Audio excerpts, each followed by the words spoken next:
नमस्तुभ्यम नमस्तुभ्यम नमाम्यहम्। हम सहोदर ही आर्य राष्ट्र के रहने वाले मेरे हम उम्र भाइयों, आप सभी को मेरा नमस्कार है। स्वागत है आप सभी का अपने इस पसंदीदा प्रोग्राम नाड़ी वैद्य काया क्लब के अंदर। आज हम बात करते हैं शरीर को स्वस्थ और रोगी बनाने में 3 दोष ही सहायक है। अगर ये ठीक हों तो आदमी स्वस्थ रहता है, और ये यदि विकृत हों तो बीमार हो जाता है। तो इन दोषों का नाम है वात, पित्त और कफ। अब ये वात रोग क्या है, शरीर में कैसे पैदा होता है?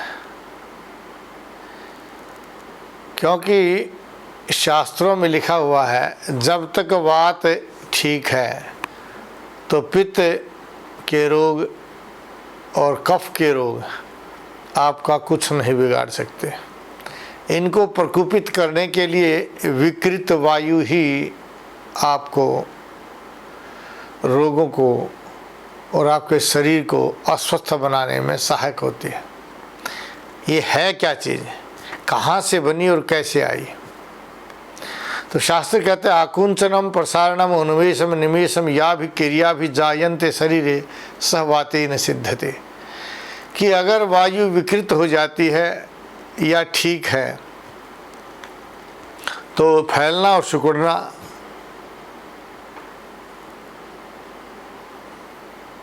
खुलना और बंद होना ये सभी वायु के द्वारा होता है। जैसे आपने सुना होगा कि हार्ट कोलैप्स हो गया, यानी हार्ट सिकुड़ गया।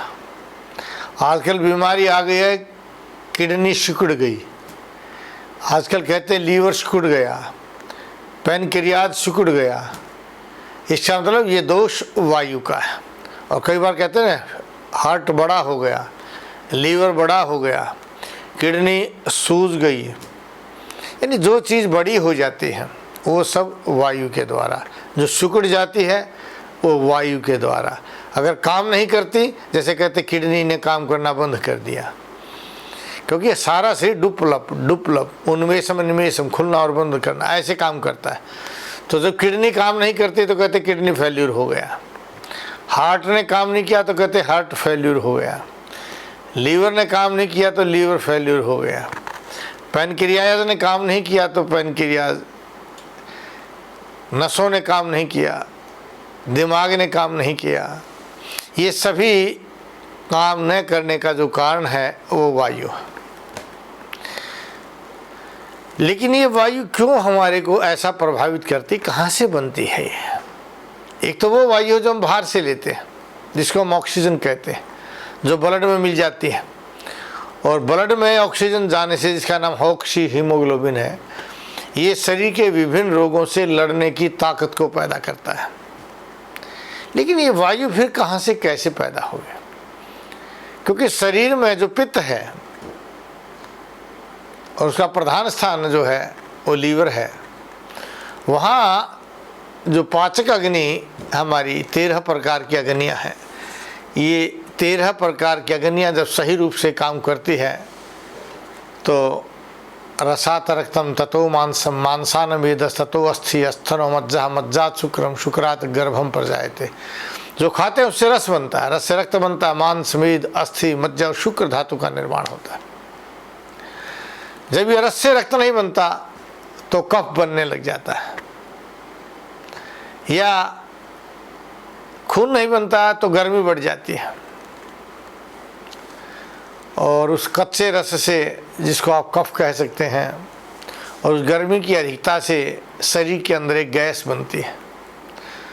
आपने कभी देखा होगा कि डकारें बहुत ज़्यादा आती हैं, हम कहते हैं जी गैस बन गई। कई बार गुदा मार्ग से वायु निकलती है, जिसको पाद बोलते हैं, वो ज़्यादा निकलते, हम कहते हैं जी बहुत ज़्यादा गैस बन गई। कई बार शरीर फूल जाता है, फटा फटा सा रहने लग जाता है, सूजा सूजा सा रहने लग जाता है, तो हम कहते हैं जी बहुत ज़्यादा गैस बन गई है। कई बार इस गैस से सिर में चक्कर आने लग जाता है, सर्वाइकल हो जाता है, माइग्रेन हो जाता है, डिस्क की प्रॉब्लम हो जाती है। ये सभी गैस के उपद्रव हैं और गैस के कारण होते हैं ये सभी चीज़ें। तो गैस कब बनी? जब आपका भोजन पूर्ण रूप से डाइजेस्ट नहीं होता। Undigested food create the wind in the body. जो भोजन पका नहीं, आपका अपक्व रस है, उससे आम रस बनता है, कच्चा रस बनता है, और उस कच्चे रस से आम विष पैदा होता है।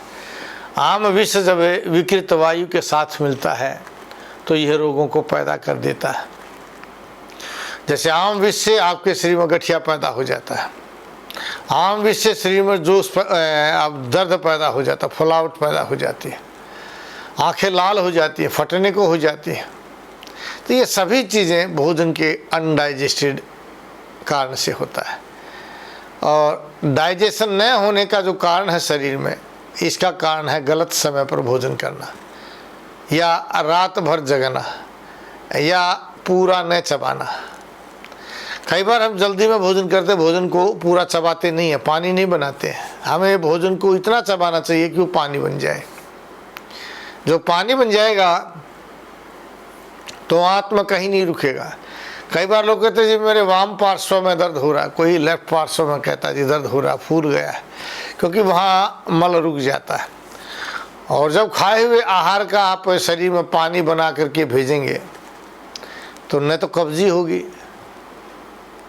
न सर्वाइकल होगा, न माइग्रेन होगा, न पेट में दर्द होगा, न हर्निया बनेगा, न अम्बलाइकल हर्निया बनेगा, न टेस्टिस का, न इंग्वाइनल हर्निया बनेगा, और ना ही हाइटस हर्निया बनेगा। और जो आपके पैरालाइज हैं, ब्रेन हेमरेज है, ब्रेन ट्यूमर है, ये भी इसी गैस के कारण बनता है।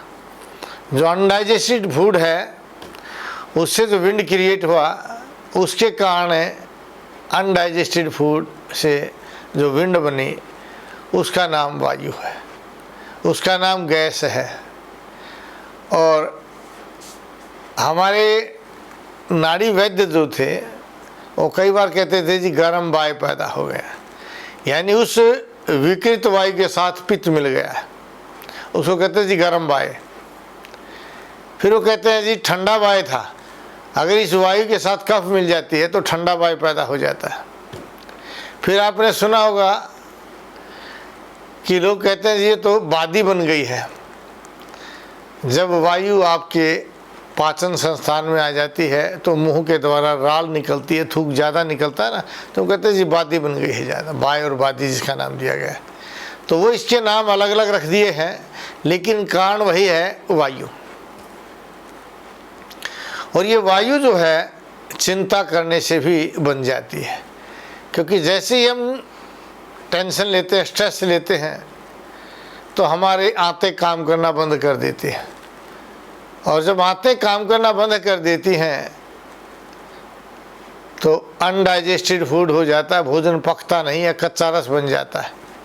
उसी तरह से जैसे लोहे की कढ़ाई में जब आप हलवा बनाते हैं ना, जब तक वो कच्चा रहता है तो वो नसों में चिपकता हुआ चला जाता है। रस धातु के रूप में जब कच्ची रह जाती है तो रस धातु जो रक्त और शोणित के रूप में है वह कच्ची हो जाती है और वह नसों में चिपकता हुआ चला जाता है, जिसको डॉक्टर कोलेस्ट्रॉल भी बोलते हैं। और यही आगे चल कर के बीपी का कारण बन जाता है, अटैक का कारण बन जाता है, जिसके लिए हम छल्ले लगाते हैं। तो यानी कि सभी चीज़ें अनडाइजेस्टेड फूड से पैदा हुई गैस के कारण, और गैस को ही वायु बोलते हैं। ये विकृत वायु आपके शरीर के अंदर रोग पैदा करती है, और स्वस्थ वायु समदोष समाग्नि समधातु मल क्रियाश्च। जब आपकी वायु सम रहती है तो इससे सभी प्रकार की क्रियाएं जो हैं वो समान होने लग जाती हैं और आप स्वस्थ हो जाते हैं।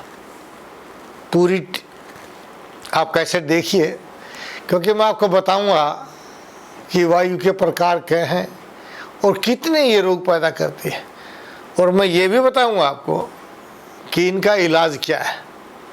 और इलाज में भी देसी इलाज करना, दवाओं से आपको ठीक होना है, या फ्री में घरेलू इलाज यानी रसोई घर का, यानी जिसको डाइट कहते हैं ना, अगर आपको डाइट से ठीक होना है या दवाओं से ठीक होना है, आप हमारी अगली वीडियो को अवश्य देखिए। क्योंकि दवा खिलाना हमारा काम नहीं है, हमारा काम है आपकी दिनचर्या को ठीक करके, भोजन की व्यवस्था को ठीक करके आप अपने इन वायु के रोगों से बचें। तो अगले वीडियो में हम आपको ये भी बताएंगे कि वायु के कितने प्रकार हैं और वायु के कौन कौन से रोग हैं, उनका क्या इलाज है और उनको घरेलू तरीके से कैसे ठीक किया जा सकता है, बगैर दवाओं के हम कैसे ठीक हो सकते हैं। तो इसको ज़्यादा से ज़्यादा सब्सक्राइब करो, अपने साथियों को बताओ, जिससे सभी स्वस्थ हों और आप भी स्वस्थ रहें। गच्छामि पुनर्मिलनाय, जा रहा हूँ दोबारा मिलने के लिए, लेकिन इन्हीं भाव के साथ कि आप स्वस्थ रहें, अपने परिवारजनों को स्वस्थ रखें, भारतवर्ष को स्वस्थ रखें। जय भारत, जय भारत।